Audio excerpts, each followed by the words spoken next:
have been with one of my guests today, and I try to be polite to whomever is on the show. This is a man named Louis C.K., and he stars in a new HBO sitcom called Lucky Louie. Okay, over the weekend, I watched 2 of his shows. You watched it, and you watched parts of it. I have a sense of humor. I'm probably going to make this show much more popular by saying this. I found them unbelievably vulgar. They're pretty raunchy. And racist. I'm used to the F word. That doesn't bother me. I think I have a sense of humor. But, I mean, it's got him for endlessly having intercourse with his wife while she's so bored. It shows the neighbors moaning. There's a vibrator that's shaking. Yes. There's also racist things. It goes there. And I just thought, I'm sure he's a lovely man. In a few minutes, I have to face him. But no, but it makes you wonder. And, you know, the thing is, there no boundary? I guess not on HBO. I always joke about it, calling it hilarious but offensive, because that's what I think it is. As you heard earlier, the new sitcom Lucky Louie is definitely a hot topic, causing a firestorm of controversy that has some critics calling the show sexist and racist. And it's definitely a show that's not above going below the belt. Take a look. Kim, we can't afford another baby. But we always said we'd have 2 kids. We agreed when we had Lucy that we wouldn't make her be alone. Yeah, but not now. Do you know how much we have in checking right now? Negative $50. We have to raise $50 to be broke.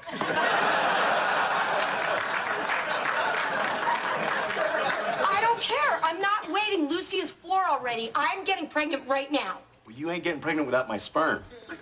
That is not your sperm. That is our sperm. That's my sperm.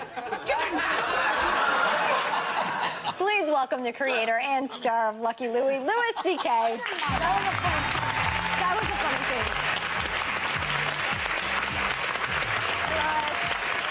How are you doing? Welcome. You're in the hot seat now, Louis. That's Very smart. Your show is popular now. I have just made it so popular by telling everybody all these raunchy scenes, right? Well, you can thank her by having her as a guest on the upcoming episode, maybe.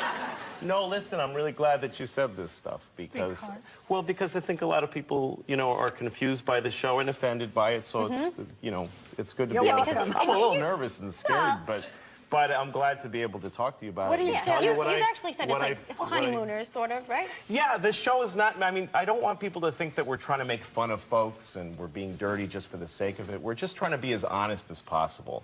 And we picked HBO so that people would know when they go there that it's a place where, you know, but at the same time, I know that HBO, once you buy it, it's just part of the flipping. So, you know, but all we're trying to do is be funny and unique and relatable. But let me ask you this, though. It's very grown up. It can get very raunchy. What about the 7-year-old girl? Grown up doesn't bother me. It's well, never mind. You and I we'll have lunch. No, and I think it's a good thing. We'll do lunch. No, it really is. Barbara, I felt the same way watching it, but my concern was that there's a 7-year-old girl who plays your daughter on the show. Does she hear all the stuff that goes on? Because I know she's not in a lot of the scenes where that talk goes on. Well, no, we actually shoot carefully so that she's not on the set when that stuff gets said. Your muffs on her or something? Yeah, and she's in the show with us, but we are grown-ups live in the same houses as children. Yeah. So, and grown-ups curse and grown-ups get mad Listen, at each other. I read Natalie Wood's biography, okay? They used to let that kid go in water. She was petrified of water. She used to do scenes in water. To me, that's much more dangerous for a child actor than hearing a few words, okay? You know what?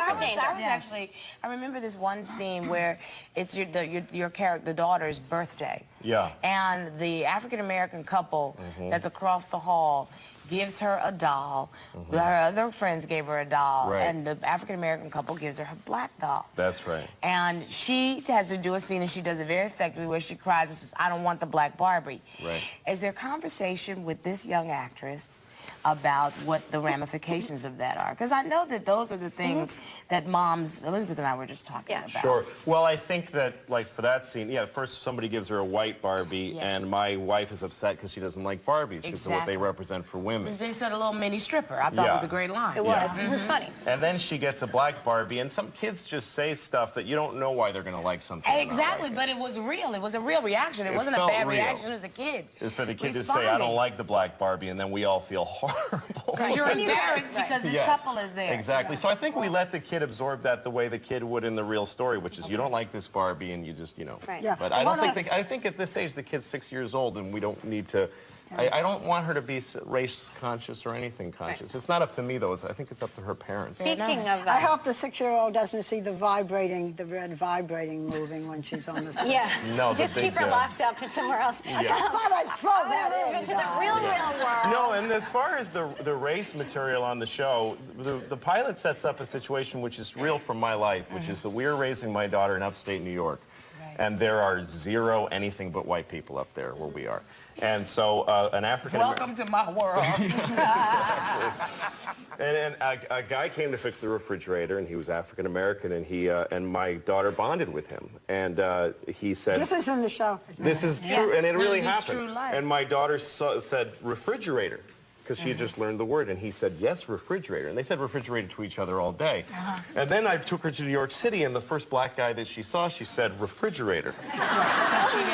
And so right away I thought, my daughter doesn't have enough varied experience. That's cute. Well, it was true, and so this is the thing. In order for our next generation to mix and not think of each other in terms of race, adults have to have these awkward, hi, please be my friend because you're black things. It's just awkward, but it's... But it's Just something tell we're her really when dealing she with. sees a chubby auntie star, don't say refrigerator. You know, She also likes to play. You do say to them, you know, I have no black friends, so please be my friend just because you're black. I do, and that's the way, I guess, that's the way, I mean, that's not true in my life. You know, a friend of mine, Chris Rock is a friend of mine, and he lives in a nice neighborhood, and he's got a daughter, and he has trouble finding black friends for her and for his black daughter because he's in an area that's so it's something that we're all dealing with. We take care of that. You do take those situations and make them real. Doesn't your daughter, you have your 4-year-old, and doesn't she like to play hide and seek and you hate it? Oh yeah, well, she loves playing hide and seek, and I guess I find it annoying because she's awful at it. Like, when we play hide and seek, she tells me where to hide. She picks my hiding place, which is patently unfair. She's like, hide in the closet. And I'm like, but then you hide in the closet! You know, so I got to go in the closet. How does your family feel about exposing them like this? I mean, we all My do wife loves the show, and my daughters don't watch the show. Most of the show is based on your relationship with... Yes, it is. Yeah, the 4-year-old you love and find interesting. The 1-year-old you think is, what, a lump? Well, the 1-year-old, I don't know nothing about her because she hasn't said anything yet. So there's nothing to really say. Are you concerned with how baby. big you are as a dad? Oh, I'm the Father's Day we just finished with now. Yes, well, I think I'm a pretty awful dad. And I think most fathers feel that way, that you're constantly... One time I was eating chocolates I wasn't supposed to be eating, and my daughter said, what are those? And I said, they're black tomatoes. Because I didn't want her to think I was eating... So now she thinks there's something called black tomatoes. Isn't that awful? It's awful. I think that's great. And you know that 1-year-old, if she's anything like you, she's going to have a ton to say. Because you are very funny. And the show is very interesting. So you can watch it or not. It's up to you. Thanks to Louis C.K. When Lucky Louie was coming out and I was promoting it, I asked to do The View. And then I showed up, and the other guest was Fonzie, Henry Winkler. And, I mean, for me, it was just being there, I was like Barbara Walters. I grew up, and she was like Barbara Wawa, and she was, you know, the center of so much going on, and Arafat and all this stuff, you know. And then Fonzie. I mean, Jesus Christ. I was in, you know, like 4th grade, 3rd grade, when Fonzie was just the fucking king of the world to me. So here he is, you know, weird, not at all Fonzie. You know, hi. You know, it's not Fonzie. Oh, hi. Oh, that's nice. Like, it's not how Fonzie talks. And, but he's a great guy, and he knows Pamela Adlon, who played my wife on Lucky Louie, so he actually came over to my dressing room to say, oh, I love Pamela, and I love the show. It's dear. Your show is dear. That's what he said. It's so dear. And I was, so that was great. And then I'm all of a sudden a producer comes in my room and says, I have to talk to you. They're about to go on the air. You need to see this. And her hand was shaking on this remote. She turned on the TV on this is it's on live. And there's Barbara Walters saying, our first topic is about one of our guests who has a show called Lucky Louie. And this is the most offensive, racist, sexist, terrible show I've ever seen in my life. I can't believe this is on the air. I hate it. And they all started going to town on that. There's pictures of me and stuff. And I'm like, what the fuck? And I got to go out there. Yeah. And so she said, so we still want to try to do your funny stories. I'm like, no, I can't do the funny stories. You're fucking killing me out there. And I was shaking. I didn't know what to do. I didn't know how to handle it. I think I called Chris Rock, who's like an advisor to me. And I told him. Backstage? I was backstage and I called Chris Rock and said. This was the best show ever, by the way. Yeah, it was great. And I said, I don't know what to do. These women just shit all over me, and I'm about to go out there. And he said, forget the women. You've got people who are watching at home. Just rise above it and talk to the audience. Fuck Barbara Walters. She doesn't matter. You're going to be on television right now. Nobody's even going to notice what show it is. They're just going to see you. And that was a wake me up. I went out there and I thought, I'm not talking to Barbara Walters. Her audience is more important than she is to me, and I love those ladies, and I know they'll like me, and also they showed a clip right before they brought me out. They showed a clip from the show of me and my wife arguing about money in bed, which is to me what marriage is: arguing about money instead of fucking, and the clip really worked. And the audience laughed, and I thought, fuck her, I don't need her. And I went out there, and she made a big deal out of, Barbara Walters came over and hugged me when I first walked out.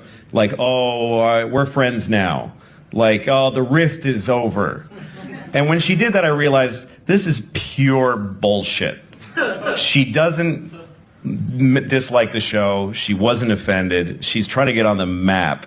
She's trying to make it into something. And also the Republican, I forget her name, on the other side, said something about this show has touched off a firestorm of controversy. We were on the air for like a week. It hadn't touched off anything. There was nothing. They were trying to, let's touch off this firestorm of controversy right now. So then I realized that it's all false. Nobody was really mad at me. And then I just explained the show to the audience. I knew they wanted me to come out and go, fuck you. That's what they wanted. That's why they sandbagged me, because they hoped I would misbehave. They thought I would come on and say, fuck you, you old bag. And she'd go, oh, my goodness. And it would be all over the place. But instead I came out and said, listen, I thank you for bringing up these concerns, because I don't want people to think the show's here to offend anyone. It's just honest. And I went through the points of the show and why it was important.